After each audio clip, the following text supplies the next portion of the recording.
और अब बात एटा की, जहां पर निकाय चुनाव को लेकर सरगर्मियां लगातार तेज हैं, लेकिन हैरानी की बात यह है कि यहां पर बीएसपी मतदान से पहले ही चुनाव हार चुकी। आपको बता दें कि उत्तर प्रदेश में नगर निकाय चुनावों को लेकर ज़बरदस्त उत्साह भी देखने को मिल रहा है, तैयारियां भी ज़ोर शोर से की जा रही हैं। सभी दल अपनी अपनी जीत का दावा ठोक रहे हैं।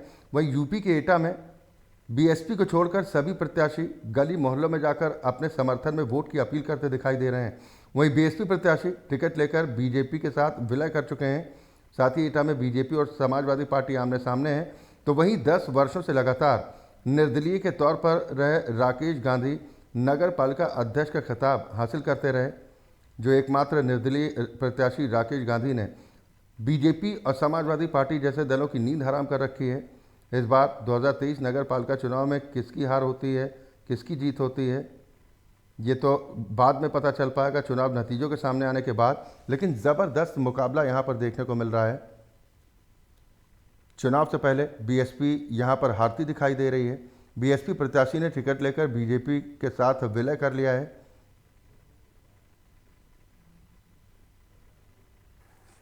उत्तर प्रदेश में नगर निकाय चुनाव का बिगुल बज चुका है।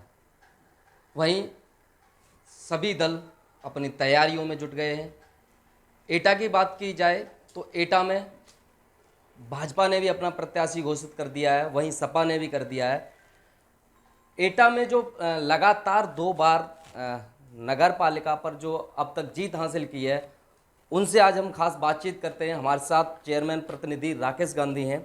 उनसे बात करते हैं कि जो इस समय जो चुनाव हो रहा है तो क्या उनकी तैयारियां हैं और कैसे एटा के सामने आ रहे हैं निकल के। जी देखिए चेयरमैन साहब। जहाँ तक तैयारी का सवाल है तो एक्चुअल में तो तैयारी तो वो लोग करते हैं जिन्हें पार्टी टिकट देती है।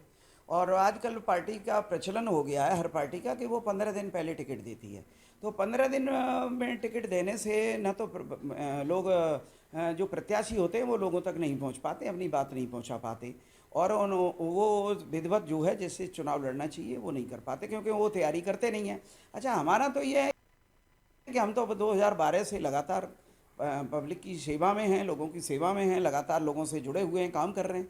तो हमको तो ज़्यादा विशेष तैयारी करनी नहीं है। जिस तरह आपने लगातार 2 बार जीत हासिल की है, तो जो एटा की पहले स्थिति थी उसमें काफ़ी जो काम किए गए हैं, तो उसमें इस बार आपके क्या वादे होंगे, क्या जनता के सामने आप जा रहे हैं। नहीं, इसमें देखिए हमारे तो बहुत हमने कम वायदे किए हैं कि और क्योंकि ज़्यादातर काम शहर में विकास कार्य तो हो चुका है। और ये कहेंगे कि एटा का केवल सौंदर्यीकरण होना है और सड़कें, नालियाँ और नाले और सीवर और इस तरह की लाइटिंग, ये सब व्यवस्थाएं बेहतर हो चुकी हैं। लेकिन उसको थोड़ा सा तराशना है। तराशने में बजट कम खर्च होता है। और इसमें मेरा है कि जो हमारी सीवर लाइन से जितनी गलियां, नाले, नालियां खराब हो गए हैं उनको 6 महीने में सही करके देना है। पूरे शहर में वाईफाई की व्यवस्था करनी है और फ्री वाईफाई की व्यवस्था, साथ ही जो विद्युत पोल हैं इनको अंडरग्राउंड करना है, डिवाइडर एटा का सौंदर्यीकरण करना है, तालाबों का जो है सौंदर्यीकरण करना है। और ये जो महान पुरुषों की जितनी भी प्रतिमाएं हैं जो हमने ही सौंदर्यीकरण कराया है, इनको अब की बार डिजिटल सौंदर्यीकरण कराना है। घंटाघर का भी सौंदर्यीकरण हमने कराया है। जब से बना था तब तक बेचारे की पुताई तो हुई नहीं थी, तो उसका भी सौंदर्यीकरण कराया, उसको भी डिजिटल सौंदर्यीकरण कराना है। और इसके बाद हमने एक और वादा किया है कि हम शहर में करीब 50 ई रिक्शा चलवाएंगे और वो ई रिक्शा में हमारी बहनें, माताएं फ्री चला करेंगी। बिल्कुल फ्री।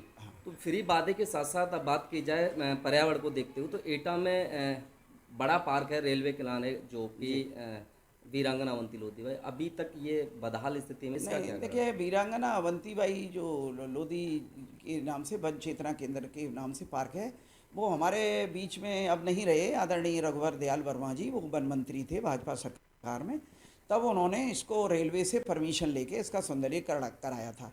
हमने वीरांगना अवंतीबाई लोधी जी की जो प्रतिमा है उसका कई बार सौंदर्यीकरण का टेंडर किया, लेकिन वहाँ रेलवे के लोगों ने उस टेंडर को निरस्त करा दिया, रोक दिया। वो काम नहीं करने देते हैं। वो कहते हैं ये ज़मीन रेलवे की है, नगर पालिका काम नहीं कर सकती है। फिर भी हमने वहाँ पर मिट्टी का कार्य कराया है ताकि वो कम से कम प्रतिमा के आसपास पानी ना भरे। जिस तरह से आप हमेशा निर्दलीय चुनाव लड़े हैं, तो जो एटा की जनता है वो आपको प्यार भी करती है, तो इस बार जो आपने वादे किए हैं, तो लगातार और भी पार्टियां अपने प्रत्याशियों के साथ हैं, क्या आपकी ताकत होगी इस समय? किसकी ताकत होगी? आप इस बार क्या किसके सामने चुनाव लड़ रहे हैं, जो कि टक्कर आपकी बात की जाए तो किसके नहीं नहीं, सामने? देखिए टक्कर तो हम तो हमारा नाम ही राकेश गांधी है, हम गांधी के अनुयायी हैं, तो टक्कर तो हम ना लेते हैं ना देते हैं किसी को, ना किसी की भावनाओं को ठेस पहुंचाते हैं। हम तो अहिंसावादी विचारधारा के व्यक्ति हैं। हम तो चाहते हैं कि किसी पशुपक्षी को भी हमसे तकलीफ ना हो। अगर कोई हमें गाली देता है तो आपने देखा होगा कि हम उसको धन्यवाद देते हैं।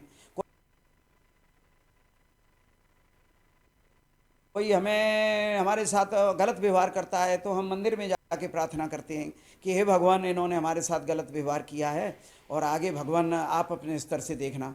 लेकिन मैं आपको अपने इस चैनल के माध्यम से विश्वास दिलाता हूँ कि मेरे साथ जिन्होंने भी गलत किया, मेरे साथ गलत व्यवहार किया, वो उनको साथ भगवान ने बहुत गलत किया है। मैंने ये प्रैक्टिकल किया अपने जीवन में। अभी हमारे साथ मौजूद थे एटा से चेयरमैन प्रतिनिधि राकेश गांधी, जो कि लगातार जो जनता के अंदर इन्होंने छवि बनाई हुई है, तो सौम्य सरल स्वभाव के द्वारा जो छवि बनी हुई है, वहीं जो विकास की बात की जाए तो लगातार जो अब तक की बात की जाए तो विकास में 10 वर्ष में जो विकास कार्य किए हैं वो वादे हैं इनके, और इनका कहना है कि अब तक 50 सालों के बराबर हमने विकास कर दिया है।